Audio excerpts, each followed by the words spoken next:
Well, I was actually a communications major at college, and I worked in public relations for a couple of years at a hospital, and I was walking out of the hospital one day, and I thought, um, I really need to feel like I'm making a difference on a daily basis in a way that I didn't then. So that's when I decided to switch careers.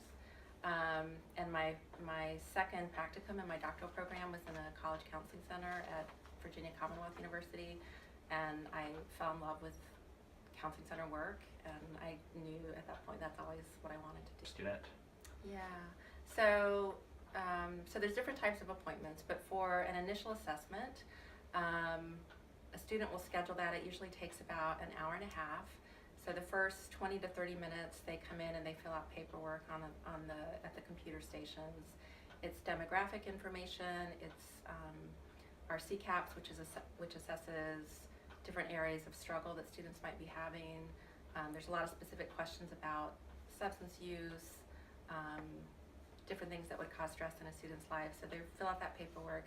Then they meet with the counselor for about an hour, and the counselor is asking them questions about what's bringing them in, if there are sort of critical items that come up on the paperwork, they'll ask about that. They're assessing for safety, and then they're trying to determine clinically sort of what's needed next, whether it's a follow-up session, referral to individual therapy, group therapy, referral to stress clinic, or more intensive or specialized treatment off campus.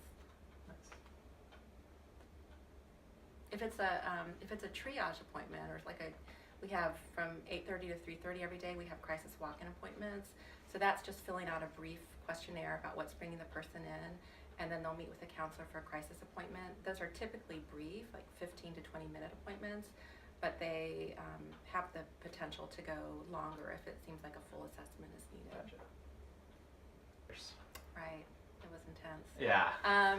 So one thing to know is that that's happening across the country. So it's not, I don't think that's Emory specific, but I do think that the election and just a lot of the uncertainty that's been happening and the angry vitriol has created an increase in anxiety and just overall distress in students, and that's part of what's contributed to the spike. I also think in the last year and a half, we've been doing a lot more outreach, and so students are much more aware of our services, and so from that perspective, the fact that they're coming in, I think, is a really good thing. And then the other thing that I would say is back in around 2009, 2010, anxiety topped depression as a top presenting concern for students coming to counseling centers across the country. So I think there's a lot of things culturally in our environment that has caused students to just feel more anxiety, whether that's related to the way everything is sort of numerically measured, like GPA. I mean, there's just a lot of pressure around performance and numbers, and with technology, having things happen very fast. And so I think all of those things have created an increase in anxiety, and then when you combine that with some of the political and racial issues that have been happening in the country in the last year in particular, that's sort of why students have come in. Well, so for one thing, we have a very diverse staff, and I think we're probably half staff of color and half Caucasian. So there's other types of diversity that we're still sort of striving towards, but I think in terms of racial and ethnic diversity, we're pretty well represented. So I think that's always helpful. And we do a lot of things internally. We have a multicultural diversity committee. We do a lot of trainings with the staff to sort of always be working on cultural competence, right? Because it's always a work in progress for all of us. But I think what we've also been focused on doing is a lot more outreach and being out in the community, especially with students from marginalized and underserved populations. And so just trying to be more visible, establish those liaison relationships with other offices on campus, and then doing trainings, especially around issues related to social justice. We've been involved in quite a bit of that. So it really depends on the student and their particular concerns. So it may be that a student has some brief therapy, and then they move into group therapy. So we have process groups, or we have groups for different identity groups. We like a sexual and gender diversity group, or a grief and loss group, or a students of color group. We also have the stress clinic, which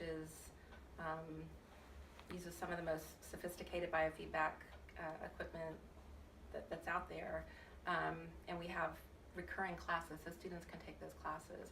But if students want ongoing therapy, we may refer them to, there's the training clinic over in the psychology department. There's a number of local providers who are fairly close to campus, especially near the Claremont campus. So we're going to work with students. We have a case manager who can follow students very closely. If they need specialized treatment, like for disordered eating or substance abuse treatment, then we're going to be referring them to resources specifically for those types of issues. Gotcha. Well, I think probably for the RAs and the SAs, a lot of that happens by relationship, and so at least the ones I've met are they're very invested in their communities and very really wanting to create, a sense of community among their residents, and so I think that's a really important piece. I think finding, if you're concerned about a resident, finding a private space to have a conversation, maybe planning a time to talk so that the student is sort of prepared for the conversation, and then just commenting on what you've noticed behaviorally, like you've seemed tired lately, or you've been more withdrawn, or I've noticed you haven't been going to class, or whatever that is, the behavior, without diagnosing, right? Without saying, I think you're depressed, or I think you have an anxiety disorder, because none of us want to be pathologized in that way. And then just listening, right? Good listening skills and finding out what's going on with the student. And I think there's a lot of therapeutic conversations that can happen between people. It doesn't need to be with a professional therapist, with a licensed therapist. I think those conversations can happen with other residents. I think they can happen with staff and faculty, right, from other offices. And so it's important to understand the context of whatever the concern is, because if someone just had a breakup, or they found out their partner was cheating on them, or they found out their father got fired from a job or something, I mean, those are reasonable things to be upset about. And even if the person is struggling, it doesn't mean they have some kind of mental health issue. It just might mean that they're struggling and could use an ear to listen. So, yeah. So a few things come to mind. One is people talk about self-care all the time. It doesn't mean that we're necessarily good at it, but one of the reasons that people can resist practicing self-care is because they think it feels selfish. But if you think about good self-care being for the benefit of other people in the world, and in this case of the residents, it really is to everyone's benefit that RA or SA is functioning at an optimal level for them. And so whether that's exercise, taking care of themselves, whatever, spending time with their own friends, right, getting therapy, whatever that is, that's an important part of their role as an RA or an SA. So it shouldn't be an add-on, right? Ideally, it would be integrated in some way. But I remember when I first, in graduate school, when I first started counseling, and this happens to everyone in the profession, it's really easy early on to feel a hyper sense of responsibility for people that you're counseling, and that can be really taxing, right, emotionally. But I think what happens over time is that you learn to compartmentalize, as you said, and part of the reason that you're able to do that is an understanding that people really do have the resilience and the strength to figure things out on their own, and those boundaries are important, not just for you as the person who's listening, but the boundary is also important for the person that you're setting it with, for their own health and functioning and well-being. And so that sort of containment between me as a person and you as a person, especially in a living and learning setting, right, where you're living with these people that you're counseling, I think is really critical for both the resident and the RA or the SA. And I think a big piece of that is asking yourself when you're starting to feel responsible for that person's life versus being a good listener and trusting that they're going to be able to make choices that are in their own best interest. Sometimes RAs and SAs will run into residents who maybe don't have quite as good boundaries. They don't have those skills yet, or they don't want to seek professional help and they might really need it. And in those cases, if the RA or the SA isn't able to set limits, it actually prolongs that person getting the professional help that they really need. So from that perspective, again, the boundaries are equally important for the RA and SA or the resident. Yeah. Well, I think at the end of the day, it's that person's choice whether to do that, and so including facing the consequences of not doing that, right? If someone is not able to go to class because they're sleeping all the time because they're really struggling, sometimes it's when they face the consequence, when they sort of hit bottom, that they feel more motivated to get help. So I think the best thing that we can do is to continue to tell them what we notice about the behavior, continue to express concern, and continue to make them aware of available resources, and trust that they're going to do that at the point where they need to do that. And we can't save people from themselves. All we can do is try and push them in the right direction. And there are particular types of presenting issues like disordered eating or substance abuse, where it's not at all unusual for people to take some initiative and then decide not to go, and take some initiative and they might start therapy and drop out, and that process of going back and forth is very typical. And so I think we don't want to give up on people, especially if they really need help, and we have to respect their autonomy to make those decisions. Yeah. So in those kind of situations, I think consultation is really important,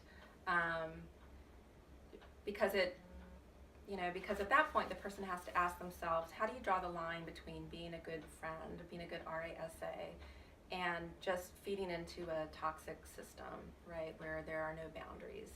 And again, the boundaries are important both for the person who's listening and for the person who is pushing up against those boundaries. Even if that's not what they want, it's still good for them, right, to have that kind of containment. And so I think in a situation like that, it's easy to get sucked into a situation where you can't, you're kind of having a hard time seeing the forest from the trees, and you really need to get consultation, talking to other RAs, talking to Res Life staff coming here, talking to the SIS team, whatever, to get some objective perspective on what's going to be helpful. And again, sometimes people really need to face the consequences of their behavior in order to learn how to be resilient and sort of put their lives on a different trajectory. And I don't think the goal is to avoid having painful things happen to us in life or people that we love. It really is about just helping support people through those experiences. Yeah. So so the helpline, is pretty well utilized, which is a student peer service. I'm glad that students are referring other students to CAPS, and as of today, we only have one person on the wait list. So there was a point last semester where the demand was just off the charts, and right now we're sort of starting out with a fresh start, so that's a good thing. But I think it'll be helpful, and I know that you're doing this in our RA training too, is to help the RAs and SAs really critically think about what is distress, what is sort of normal life issues that are painful to deal with, versus something that implies that there's some kind of mental health issue going on, that where functioning might be impaired, versus some kind of crisis situation where there's a need for police intervention or emergency response, that kind of thing. So I think the first part is sort of critically thinking about, you know, what is actually happening and what kind of response is needed. Because it may be that the student just needs to talk to the RA, and then they leave and they feel much better, but the RA is left holding that. And then the question is, what does the RA do to get the support that they need? So, but I think talking to faculty, there's Office of Spiritual and Religious Life, and they have a whole slew of chaplains and ministers.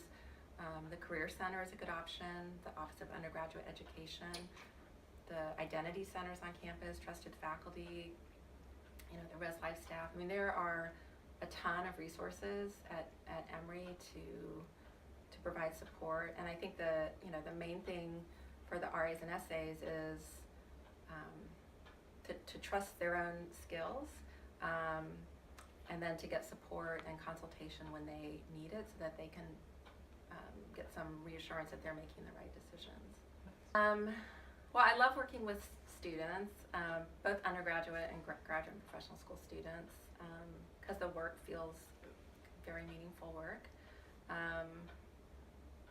So from that, and working in a counseling center, whether it's doing training or group therapy or doing outreach events, all of that, there's really nothing about the job that I don't love. I think some of the hardest parts actually have been when national events that are impacting students are also impacting me or the staff, or so 9/11 was a good example of that. I mean, because I was in DC at the time, and we had the plane crash into the Pentagon. So that was something that definitely impacted students, and so we were responding to those crises. But it was impacting us too, right? All the staff at the university, all the counseling center staff. And I think in this past year, with a lot of the